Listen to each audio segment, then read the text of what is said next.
Red file news, सच को सलाम, झूठ को लगाम।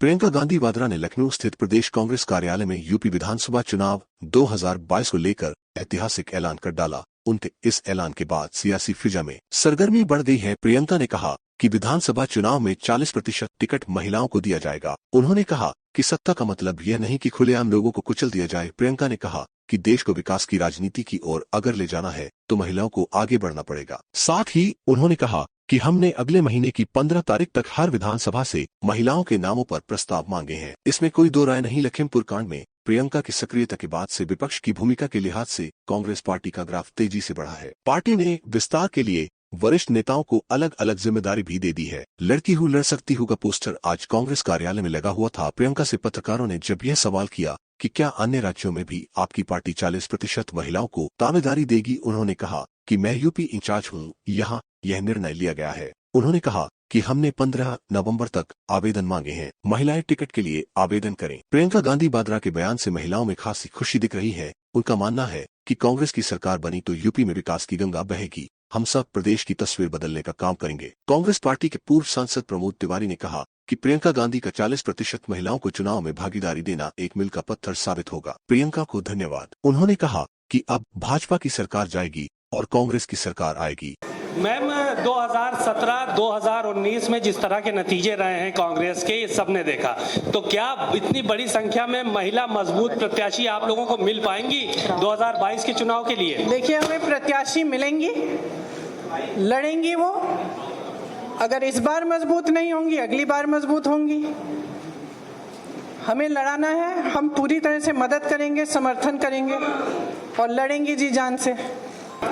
इसको अगर और इलैबोरेट कर सके कि इस डिसीजन के पीछे का एक पॉलिटिकल रैशनल क्या है, क्योंकि लोग ये चाहेंगे। सुनाई नहीं दे रहा। शांत रह जाइए, आपके कोलीग को सवाल। मैं ये पूछ रहा था कि इसको आप थोड़ा सा अगर और इलैबोरेट कर सके कि इसके पीछे का रैशनल क्या है, क्योंकि लोग ये कहेंगे कि चुनाव का सीजन है और आप इतना बड़ा एक गैम्बिट ले रही हैं कि आप कह रही हैं 40% टिकट, जो कि लगभग 100 टिकट से ज्यादा होगा, आप महिलाओं को। मेरी बस चलती तो 50 करती। तो इसके पीछे का रैशनल क्या है? दूसरा, क्या आपको लगता है कि ये जो प्रोसेस है अभी टिकट देने का और उसके बाद आपकी पार्टी के अंदर जो ओवरऑल एक नेशनल लेवल पे यूपी के बियॉन्ड भी महिलाओं का जो रिप्रेजेंटेशन है, क्या उसको बढ़ाने के पीछे का थॉट प्रोसेस ओरिजिनेट यहाँ पे बढ़ेगा तो नेशनली भी बढ़ेगा। मैं यूपी की इंचार्ज हूँ, यहाँ का निर्णय हम लोगों ने लिया है, सबकी सहमति के साथ लिया है।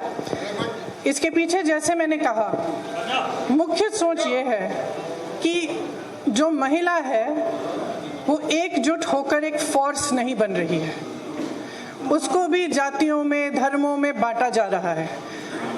राजनीतिक पार्टियां सोचती हैं कि एक गैस सिलेंडर देके 2000 रुपए देके खुश कर देंगे, लेकिन जो महिला का संघर्ष है वो एक बहुत लंबा और बहुत गहरा संघर्ष है।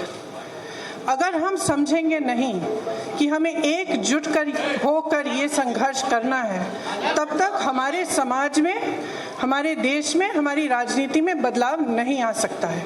तो सोच ये है कि हमें जाति से ऊपर उठकर, धर्म से ऊपर उठकर, जो प्रदेश हैं, देश हैं, एक तरह से हम महिला हैं, वो सबसे बड़ी चीज़ है हमारे लिए। हम एक दूसरे के संघर्ष समझें। जब हम देखें कि एक महिला लड़ रही है तो हमारे मन में ये नहीं आए कि अच्छा ये तो ऐसी महिला है या वैसी महिला है। हमारे मन में ये आए कि ये महिला है, मेरी बहन है, मुझे इसके साथ खड़ा होना चाहिए, मुझे इसके साथ लड़ना चाहिए। ये भावना है इसके पीछे।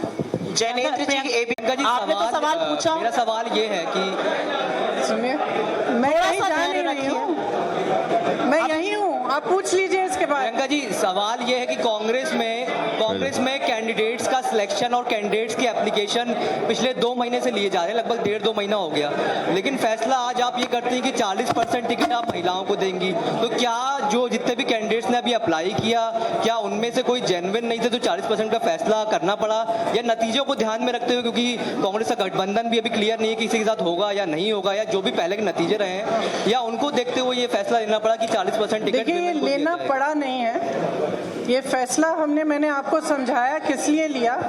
मैंने इससे पहले काफ़ी इलैबोरेट किया कि क्यों लिया गया है ये फैसला।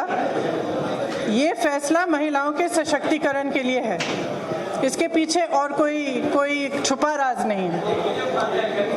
यहाँ से कुछ कांग्रेस के वरिष्ठ नेता सलमान खुर्शीद ने कहा बहुत समय से ये समस्याएं हैं और समय समय पर सूझबूझ के साथ हमारी सरकारों ने हमेशा इस पर कोई निर्णय लिया है।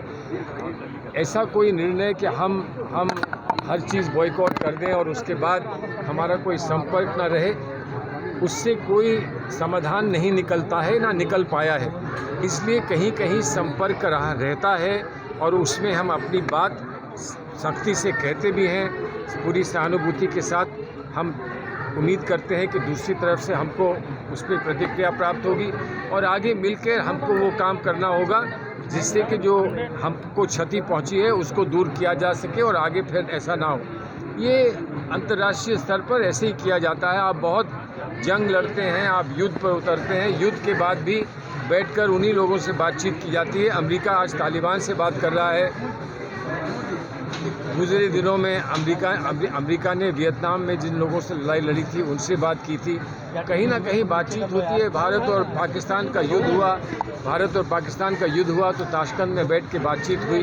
तो युद्ध के बाद भी बातचीत करनी पड़ती है। अब कब कैसे क्या बातचीत हो और क्या कदम उठाए जाए, सरकार का दायित्व बनता है। हम सरकार को मदद करेंगे अगर सरकार हमसे सहयोग मांगेगी। आज जो घोषणा की है कितनी बड़ी गेम चेंजर होगी ये चुनाव को लेकर? ये तो आप अंदाजा लगाएंगे। आप लोग जमीन पर हैं, आप लोगों को जानते हैं। आप लोगों ने मंथन किया होगा ना सर, पहले हमने कैलकुलेशन देखा होगा। हमने मंथन किया था, हमने इस पर गंभीरता से सोचा था और हमारा ये मानना है कि जिस तरह से आम जनता में महिलाएं पुकार के ये कहती हैं कि हमको बराबरी का अधिकार नहीं मिलता है, हमारा ये मानना है कि उनको अगर ऐसा अवसर प्राप्त होगा तो उनका समर्थन भी हमको मिलेगा। सर, महिलाएं भी रहेंगी क्या आपको लगता है 40% में, चूंकि काफी ज़्यादा? देखिए प्रियंका जी ने एक बात कही है कि जिस तरह से समाज को बांटा गया है धर्म और जात पर, उस तरह से महिलाओं को मत बांटिए।